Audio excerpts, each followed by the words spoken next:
Next on Max TV, we take a look at Bradley Campbell. We look back on Latin Fury 10, and there's plenty of news and notes coming up on the next round.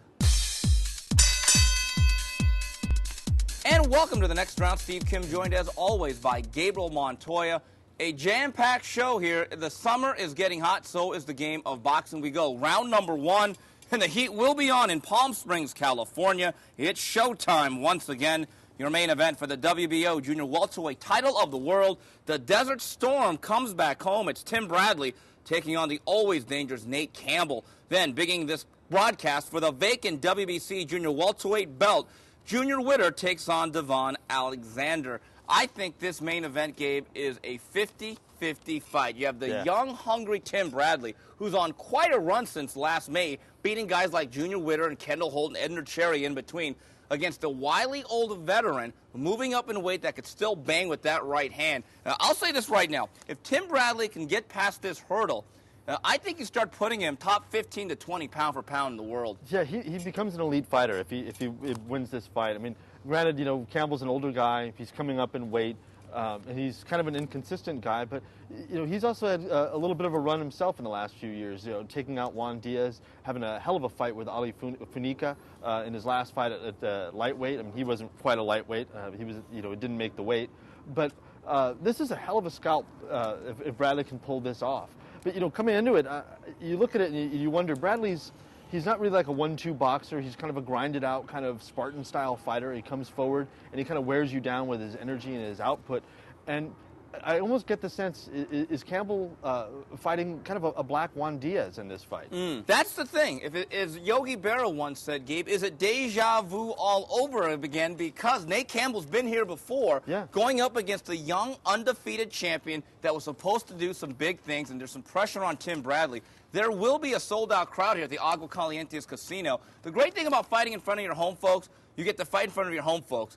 The bad part is there's a lot of pressure and there's a lot of distraction. I think Tim Bradley, though, I think is a little bit physically tougher. I think he's in much better physical condition. And I think mentally he's been through the fire. I mean, this is a guy who did the Fosbury flop against Kendall Holt, yet found a way to dust himself off and win the large majority of those rounds in Montreal, Canada. I think the activity level and the athleticism of Tim Bradley here will be a factor throughout these 12 rounds. Yeah, I agree. I mean, I think the intangible with him is his toughness and his tenacity, his ability to you know, get knocked down, and the way he handled that first knockdown of he stood up too quick, realized my legs quite aren't under me, and so he took a knee and gathered himself and then went back to work. I think his biggest weakness is probably that he comes in a little bit leaning over with his elbows out, and he's really open for the uppercut.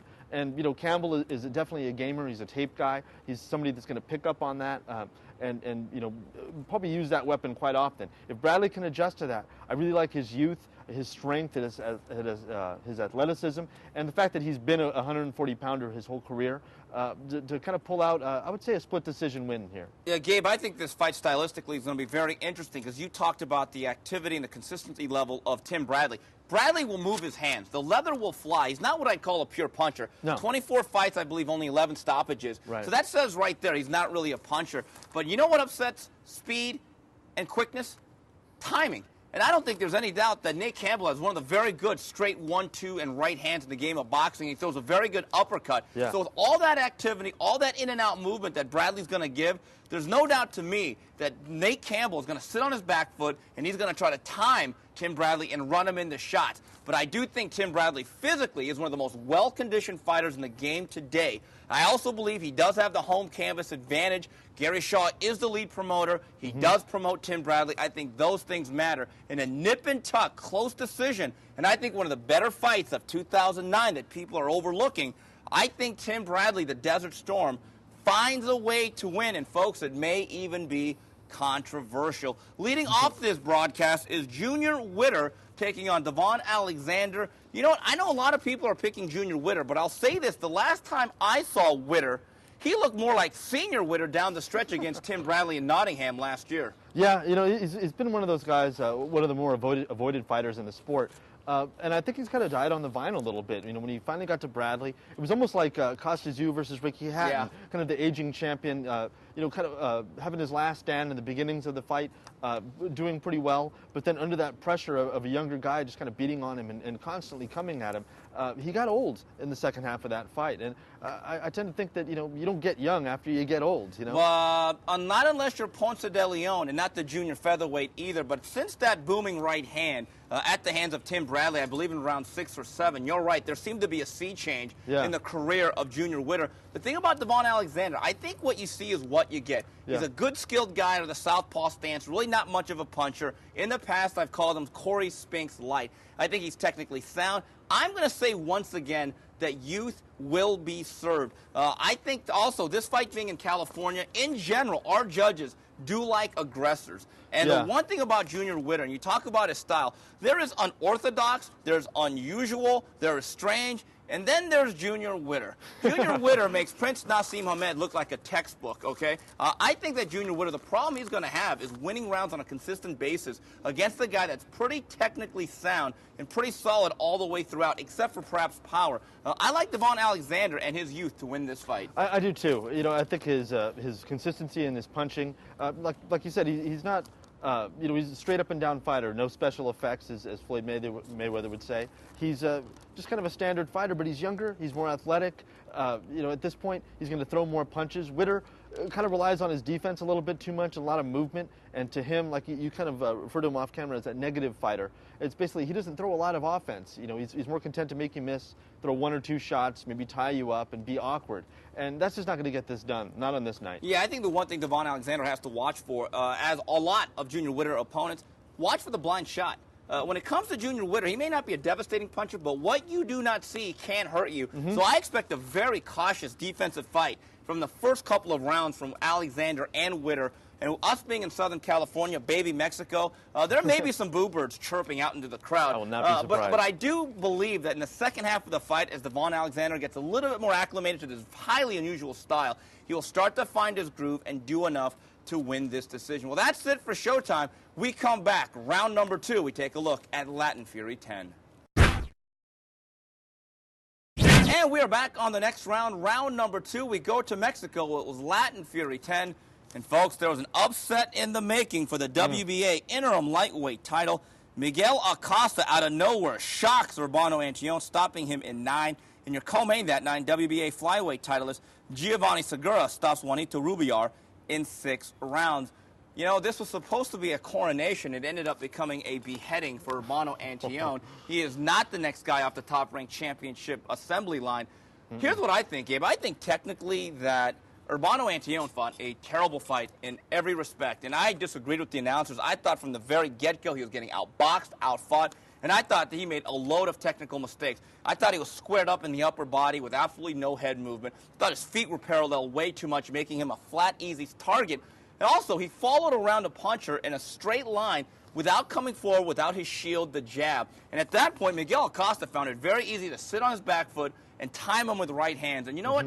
Everyone's going to say that once again, that Robono Antillon's chin, which has been a problem, let him down again. In this instance, I disagree. He just got hit with so many right hands that the proverbial dam eventually broke. Yeah, I think it was around the 4th or the 5th that he really got caught. And from then on, I thought the tenor changed. But early on, I thought he was doing some solid work, some body work that was kind of laying a nice foundation to come back upstairs. I think he maybe made a mental mistake, and maybe this is also his trainers and her management, in that they saw a guy, in Acosta that would move, and it was kind of looked to be a cutie, but really wasn't. It was really kind of a puncher in disguise. And so I thought, maybe they felt that they could overwhelm him and kind of hit him with volume and kind of just keep him out of his rhythm and beat him down for a late knockout.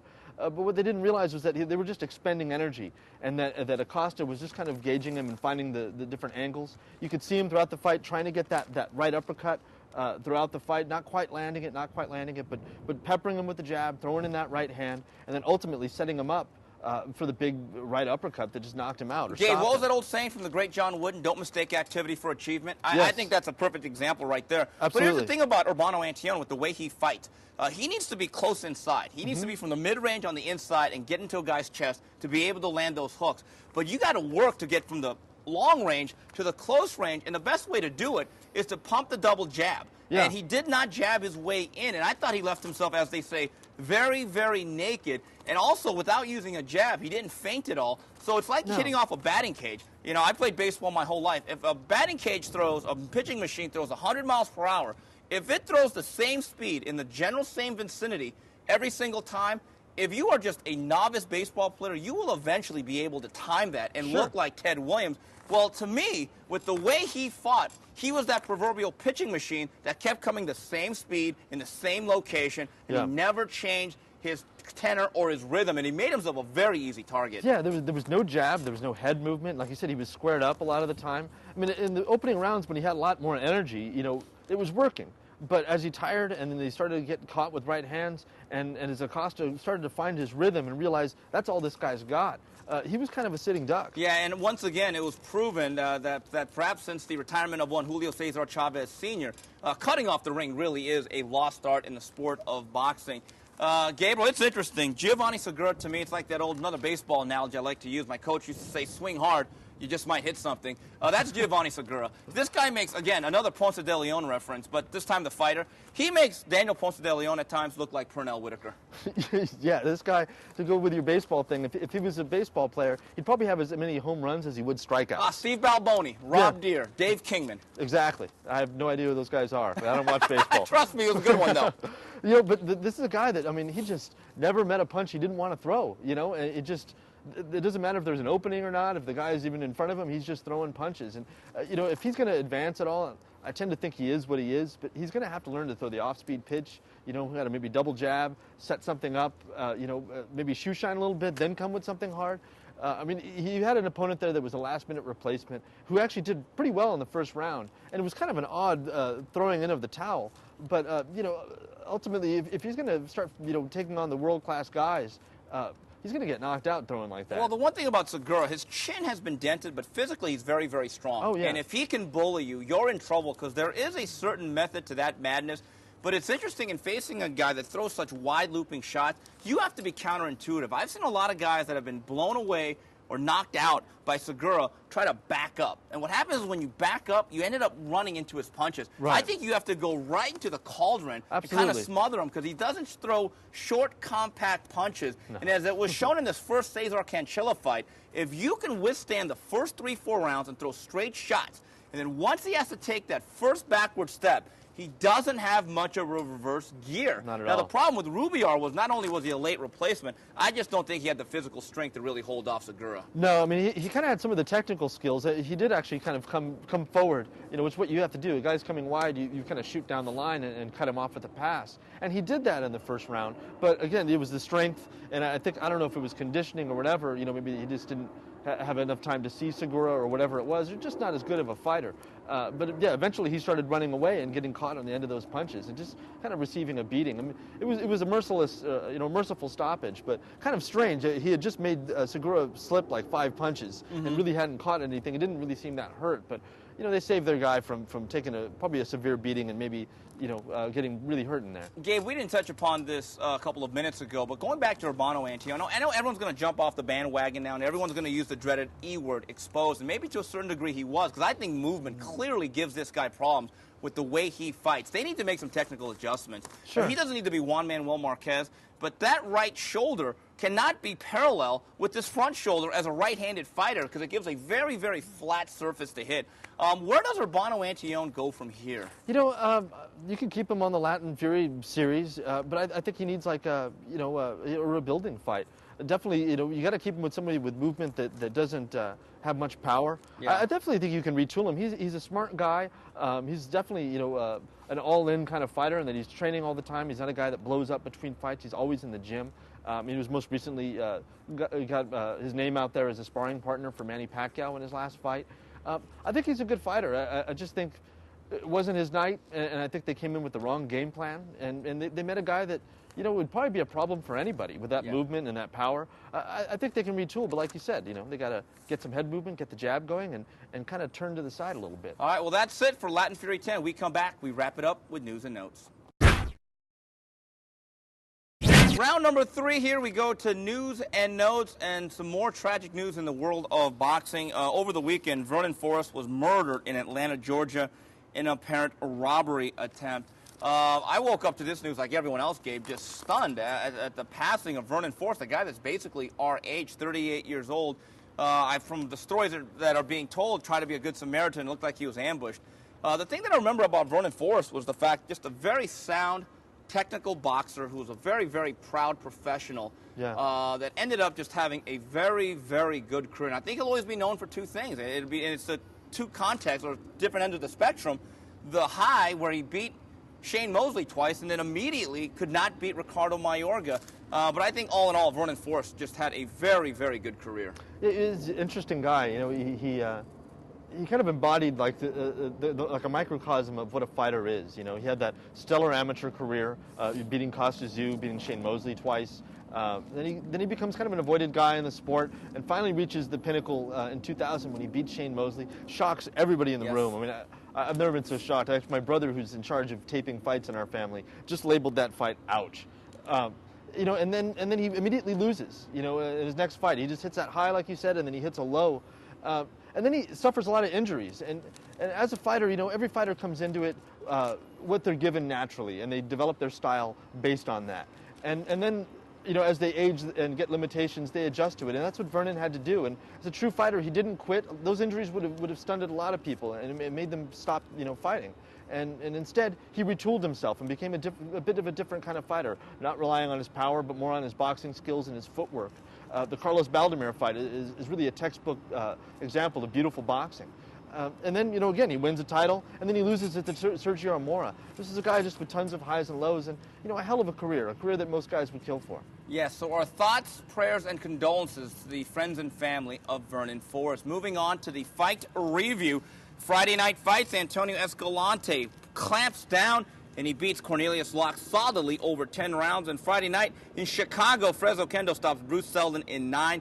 And then Saturday night in Africa, WBA lightweight titleist Paulus Moses moves to 25-0 with a 12-round decision over Tak Shimada. Going back up top, I thought Locke had a great shot to winning this fight. He absolutely was brutalized. I think two good things here for Antonio Escalante. I think he's grown as a fighter since that knockout loss to Mauricio Pastrana. This is a great development. He's an actual ticket seller, a great crowd in El Paso. I think they have something here. I've said for a while that I thought a very good 122-pound fight would be Juanma Lopez against Antonio Escalante. Gabe, I think right now, if I'm Golden Boy, I don't go after Juanma Lopez. No. I keep something, and I build it here in Texas with Escalante. Yeah, absolutely. You know, the big trend in boxing right now is kind of taking the fights back to the fans, going to where, you know, fight fans actually go, you know, or live, and bringing the fights to them. And I think that's a great thing that we should continue to do. And Escalante's a crowd-pleasing guy. He's got power. He's got some vulnerability. He can be hit. He can be outboxed a bit.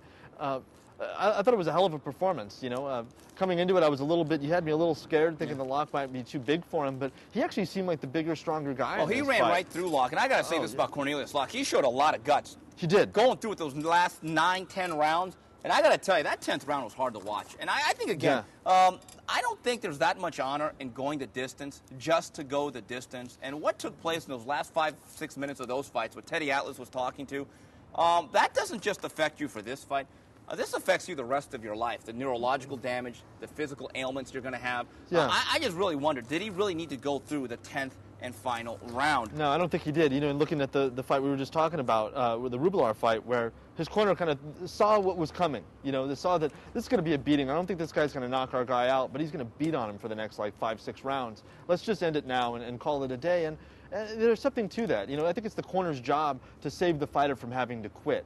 And I don't think in this case they did their job. No, moving on with the fight preview. Thursday night versus Club Nokia LA Live. It's a fight night club featuring a trio of new prospects, Louis Ramos, Carlos Molina, and Ronnie Rios. Friday night fights, Julio Diaz takes on Victor Cayo. Then on Showbox, Marvin Quintero takes on Tyrone Harris. Chris Avalos takes on Andre Wilson. Then Saturday night, it's the rematch for the IBF welterweight title. Delvin Rodriguez takes on Isaac Luachayo. Going back up top, I think Frank Espinoza of the Espinoza Boxing Club, very famous for managing Marty Castillo, and then, of course, Israel Vasquez, and then Enrique Sanchez before that. And I tell you what, this triple crown of young prospects that just inked a deal last week, I think he has something here. Yeah. I think this is going to be Lethal Weapon 3 in many ways. I think at least one of these guys will be a world champion. I think one or two of them have a chance to be a star. I think Ramos is very much like a smoother boxing version of Victor Ortiz. Yes. Carlos Molina is a great action fighter. And Ronnie Rios only has 3 or 4 fights yet. He might be more special than both of them. You know, I don't know as much about Ronnie Rios as the other two, but yeah, this is really good. This is a hell of a triple threat here. And you know, Espinosa just has an eye for talent, and more than that, he's got an eye for action talent, for guys that really just bring it. You know, if you're living in the LA area, you got to come out to the Fight Night Club on Thursday. This is an interesting setup that they've got with kind of a club atmosphere. You know, I'm not really much of a club guy, but you know, beyond that, the fights are really set up to be all action. These are prospects that are matched with other up-and-coming guys, and it's a little bit tiny, a bit of a tiny ring, and the fights are just really exciting. I mean, it's going to be on the Versus Network as well, I believe. Yeah. Is this Thursday? Thursday night. Thursday night. And you know the thing is, or check it out, be there. Well, yeah, and you talk about action prospects, and I think that's the key. Frank Espinosa is not here to get guys who are going to stink out the joint. No. He himself doesn't even like it when his fighters go the distance in long, boring fights. Right. The one thing I do like about these kids, they're very nice, very well-mannered, but they are real fighters. And I think Golden Boy is the perfect situation with the Fight Night Club. Yeah. This thing, if it is extended, they're going to have a place every month to fight and to build up wins, just like the old Great Western Forum back in the 90s and early 2000s. So I think this is the perfect situation for them. I think Luis Ramos is the closest guy to really doing something. I think he's about a year away. Carlos Molina will always make for good television. Yeah. But I'm telling you, Ronnie Rios, I've seen him a few times. He talked to people ringside that kind of know what they're looking at. They like this kid. I think Ronnie Rios has a chance to be special, but that's the great thing about this series. You know, this is a fight that is not being televised, but I think it was a pretty good fight the first time. Delvin Rodriguez, Isaac Watshaya. I saw the first fight. I actually thought Watshaya was winning the fight until Rodriguez came on late with his overall strength. I think there's another nip-and-tuck battle, but this time it's not in South Africa. First fight was a draw.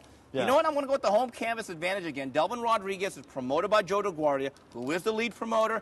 Guess what? I think that's the difference. I think he wins the fight. Yeah, I like Delvin in this fight. You know, I think Isaac is kind of, you know, not on the other side of the hill, but kind of like peering over and checking it out.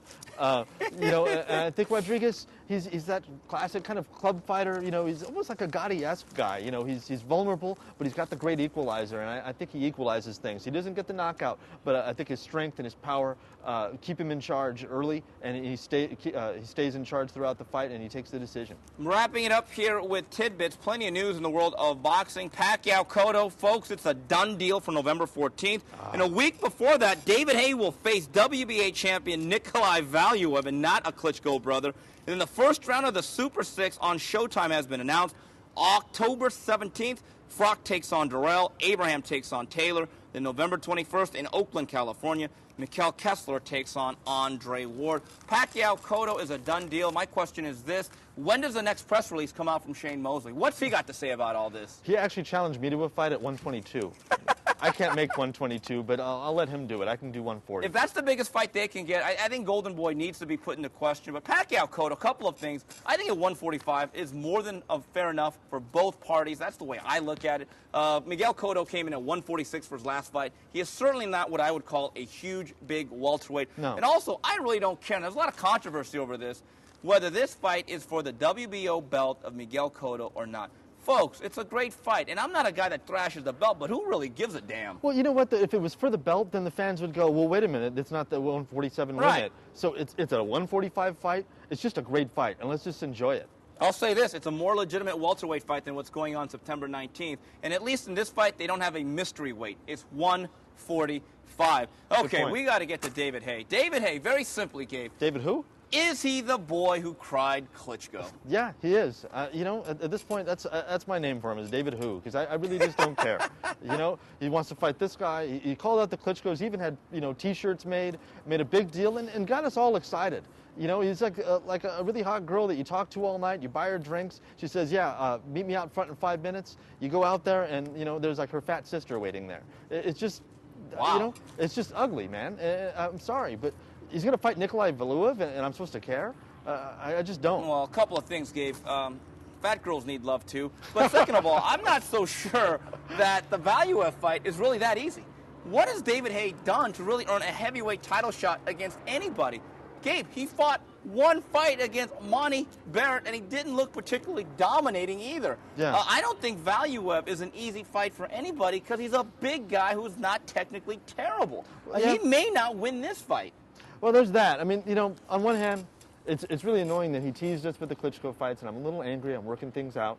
But he is kind of doing, in taking the Valuev fight, what we've asked him to do, what we said he didn't do, which was take on some heavyweights, prove yourself. If he can beat Valuev, if he can even knock him out, which I don't think he can, I don't think anybody does, then yeah, I definitely would be impressed. But Gabe, from a managerial standpoint, and to defend David Haye a little bit, he's actually doing the right thing. It's a more winnable fight, in my opinion, than either Klitschko. If he picks up the WBA belt, going into a negotiation with the Klitschkos down the line, and folks, you could say what you want. If there's enough money to be made in fighting David Haye, one of the Klitschkos will make the fight, except they won't announce it till not only to the pen, is to the paper, till the ink is dry and you frame it up on the wall. But I've always said, ultimatums in boxing do not work. If the fight is big enough, Haye versus Klitschko, either one will take place. But don't you agree, though, picking up a belt, getting more experience, and if you should look impressive, doesn't that help him for a future fight with Klitschko down the line? I agree with that. I think it's what he should have done in the first place. Okay. All this hype that he did before and saying, I'm the guy, I deserve the shot. I think that's what's kind of killed his credibility and what's angered people like myself and a lot of fight fans. Well, we're just lucky there's only two Klitschko brothers, because if he would have signed on to fight a third and a fourth and backed out, like I said in my article, it would have been a grand slam right there. Talk about the fun beginning. I cannot wait to the fall. This Super Six, Frock Durrell, Abraham Taylor, Kessler Ward, just the first set of fights.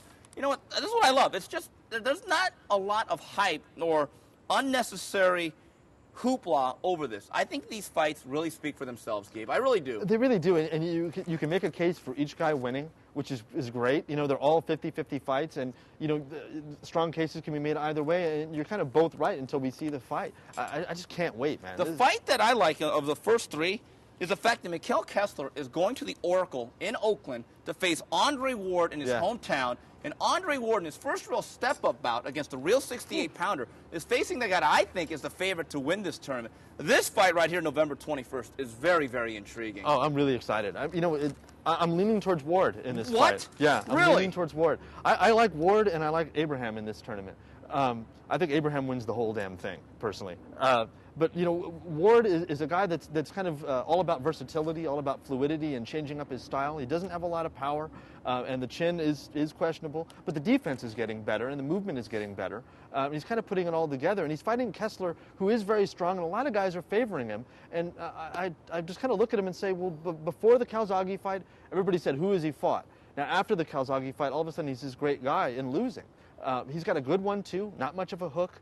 Movement kind of gives him problems. He's got a good chin. Yeah. And he forgets about the uppercut, which is a good one. I like Ward in this fight. You know what? And here's another thing. Frock Durrell. Frock is a pretty good fighter, very tough, very rugged. I think the sum is better than the whole of the parts, as they say. I may have just mangled that one up. But here's the thing. This guy was seconds away from losing to Jermaine Taylor.